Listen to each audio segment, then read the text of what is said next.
देखो गुरु लोग, बार्सिलोना हार गई है और ये छुपाने की बात नहीं है क्योंकि टेलीकास्ट हो चुका था।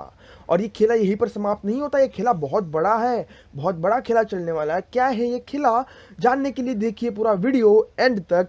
और उससे पहले हेलो एवरीवन, मेरा नाम है जतिन और आप देख रहे हो इनसेन फुटबॉल टॉक्स। तो अगर आप इस चैनल पर नए हो, लाल बटन को प्रेस करो, सब्सक्राइब करो और नोटिफिकेशन ऑल पर करो। और एक बात, जैसे कि मैंने आपको अल्टीमेटम दिया था, 16 ही दिन बचे हैं, 17 के 18 दिन बचे हैं 31 जनवरी के लिए, तब तक 500 सब्सक्राइबर्स कर दो, आपको आपका गिव अवे मिल जाएगा। और गिव अवे में आपको अपनी प्यारी कौन सी भी क्लब की जर्सी मिल जाएगी।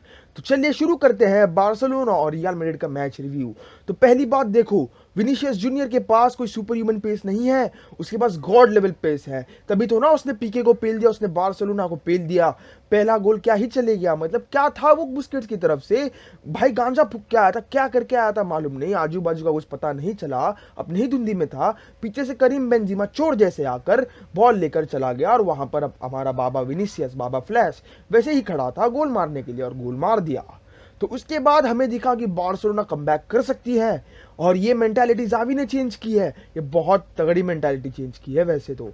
बट ज़ावी के बारे में बात, ये पागल आदमी है भाई, ये पूरा पागल आदमी है। ये क्या चेंज कर दिया है बार्सिलोना को इसने भाई। जो बार्सिलोना जो मैड्रिड के सामने कंपीट भी नहीं कर पा रही थी 2-3 महीने पहले, उसको इसने मैड्रिड के बराबर लाकर खड़ा कर दिया है कहीं ना कहीं। वैसे तो नहीं कहूंगा पूरा टक्कर में खड़ा कर दिया है, बट कहीं ना कहीं इस मैड्रिड के साइड पे अगर हम उन्हें टफ टाइम दे रहे हैं, इसका मतलब बार्सिलोना बहुत तगड़ी तरीके पर, तगड़ी लाइन पर चल रही है। और ऐसी अगर हमारी टीम बढ़ती रही, और सबसे पहली बात, ये टीम अभी तक पूरी तरह जेल नहीं हुई है, और अगर ये टीम जेल हो गई तो जैसे आपको पता है यहाँ पर भूचाल आ जाएगा। और अगर भूचाल आ गया तो जैसे कि आपको पता है सब बह जाएंगे, उसमें सब तितर बितर हो जाएंगे और हम खुश हो जाएंगे क्योंकि बार्सिलोना वापस आ गई है। बट अगर हम परफॉर्मेंस की बात करें, पर चले उससे पहले हम जाते हैं मैच स्क्वाड पर। तो मैच स्क्वाड में दिखा हमें वही जो हमने बात की थी, मैच स्क्वाड क्या होनी चाहिए। ter Stegen गोल पर, पुअर मैच हो उसके हिसाब से भी, but Danny Alves right back पर था। उसके बाद में हमारा नॉची पीके सेंटर बैक विद रोनाल्डो अराउहो। ये बंदा बहुत बड़ा होने वाला है आगे जाके, एक वॉरियर है ये बंदा। हैमस्ट्रिंग के साथ खेलना, फ्रैक्चर्ड फिंगर के साथ खेलना बहुत बड़ा चीज बताता है इसके बारे में। उसके बाद जॉर्डी आल्बा लेफ्ट पर थे, लेफ्ट बैक पर, और मिडफील्ड में गावी जो एक वेटरन की तरह खेल रहा था। गावी ने पॉकेट कर ही लिया था क्रूज को कहीं ना कहीं, और बहुत तगड़ा खेल रहा था गावी।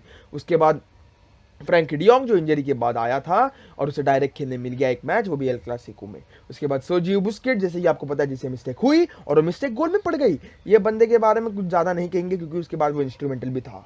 फिर आगे जाके हमें मिला अपना डेम्बेले जो लेफ्ट फ्लैंक पर खेल रहा था, पहली बार नहीं, मतलब अनयूजुअल था कि वो लेफ्ट फ्लैंक पर खेलता है। उसके बाद आगे लूक डियोंग जिसने गोल मारा। बंदे को कुछ हो गया है, ये दिन भर दिन डार्क साइड बनते जा रहा है। नहीं, उसके माथे की वजह से नहीं बोल रहा, बट ये दिन भर दिन डार्क साइड बनते जा रहा है। और राइट पर as you know our new signing Fernando Torres खेल रहा था और बहुत ही तगड़ा गेम उसकी तरफ से भी। पहला मैच था तो कंसिडर करके चलते हैं कि बहुत अच्छा गेम था, बट उसके बाद हमें सेकंड हाफ में मिला। देखो भाई, मैं लूक डियोंग के गोल के बारे में बात करना चाहता हूं पहले।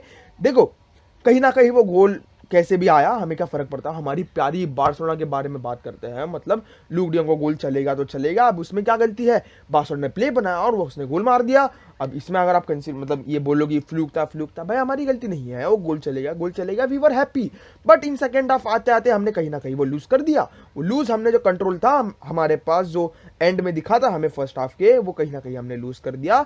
और वापस रियल मैड्रिड ने स्ट्राइक बैक कर लिया वो बेंजिमा के गोल के साथ। अभी वो उसे क्या कहे हम, उसे अगर हम स्मार्ट पोजीशनिंग कहे या हम उसे लक कहे, जो भी कहे, पर गोल तो मार दिया, हमें पेल दिया रियल मैड्रिड ने। बट यही तो हमारी कमजोरी थी, हमारी बैकलाइन बहुत ठीक नहीं थी और इसीलिए रियल मैड्रिड एक्सप्लोर कर पा रही थी आराम से। पहली बात कि हम 4 एट द बैक कह रहे थे पहले, बाद में फिर हमने 3 एट द बैक पर स्विच किया। अब गलती यही हो गई सेकंड हाफ में। सेकंड हाफ पर जाने से पहले अंसु फाटी का गोल, अब अंसु फाटी ने गोल मारा है भाई, ये राइवलरी बहुत तगड़ी चलने वाली है विनीशियस जूनियर अंसु फाटी की। एक तरीके पर ब्लैक पैंथर यहाँ पर, एक बाजू में अल्टरनेटिव यूनिवर्स का फ्लैश, तो क्या ही कह सकते हैं मतलब। बट एक्स्ट्रा टाइम में जाते हुए मतलब यही 3 एट द बैक हमें हर्ट कर गई, क्योंकि जब हम 3 एट द बैक थे, वहां पर थर्ड सेंटर बैक कौन था, जॉर्डी अल्बा। और जैसे कि आपको पता है जॉर्डी अल्बा डिफेंस पर खेलता है, उसे आगे जाने की बहुत बुरी आदत है, बहुत गंदी आदत है। क्या मालूम क्या हो गया उसे, वो आगे चले गया और पीछे हमारे साथ रहेगा सिर्फ हमारे नॉची पीके और रोनाल्डो अराउहो, और ये दोनों 4 जन को संभाल नहीं पाए और हम पेले गए। तो इसी के साथ, बट ये हमारी गेम डिफाइन नहीं करती, देखो बेटा, ज़ावी ने बहुत ही तगड़ा खेला था। ज़ावी ने एंसेलोटी को कर ही दिया था आउट प्ले टैक्टिकल स्मार्टनेस में। बट हो ये जाता है कि बारसा अनलकी हो जाती है। पेद्री का गेम भी बहुत अच्छा था। पेद्री जस्ट इंजरी से यार वैसा लगा ही नहीं भाई, कुछ वाइग्रा खा के आया था, कुछ पता नहीं भाई। But let's go on to Dembele. Dembele की बात करते हैं। हमारे लिए सबसे पहला प्लेयर जिसने थ्रेड बनाना शुरू किया वो था डेम्बेले, और राइटली सो, क्योंकि डेम्बेले पर हम इतना विश्वास करते हैं कि अगर कॉन्ट्रैक्ट साइन नहीं करे तो क्या ही बोल सकते हैं, मतलब साइन कर ले भाई, अभी तो कम से कम इतना अच्छा खेल रहा है, पैसे कम मिलेंगे पर तेरा नाम तो बन जाएगा, तो साइन कर ले, यहाँ पर कुछ नहीं होता, ठीक है। तो यस, क्या पता भाई शादी करने के बाद कुछ अलग हो गया उसे। देखो, जिसकी ठड़क मिट जाती है वो बहुत कमाल कमाल काम करता है, तो दिखती बात है। But no offense, no jokes, joke था भाई, ज़्यादा दिल पे मत लेना। Yes, but going on to a match, बहुत ही अच्छा मैच मेरी तरफ से। देखो, मैं जैसे कि पहले ही कहा था मैंने कि अगर हम एक्सपेक्टेशंस लो कर जाते हैं तो हमें बहुत कुछ सीखने मिलेगा, और इस मैच में हमें बहुत कुछ सीखने मिला। हमने देखा बार्सिलोना कितनी अच्छी खेलने लगी। हमने देखा कि बार्सिलोना की मेंटालिटी कितनी चेंज हो चुकी है और वो कैसे खेल सकती है अगर फ्यूचर में हम जेल कर सके ज़ावी के उस सिस्टम में। ज़ावी की भी यहाँ पर दाद देनी होगी। क्या ही बंदा है, जिसके हमने पहले कहा ही इज़ अ मैडमैन, पागल बंदा है ये। बहुत ही तगड़ा मैच हुआ, मुझे देखकर मजा आया पर्सनली।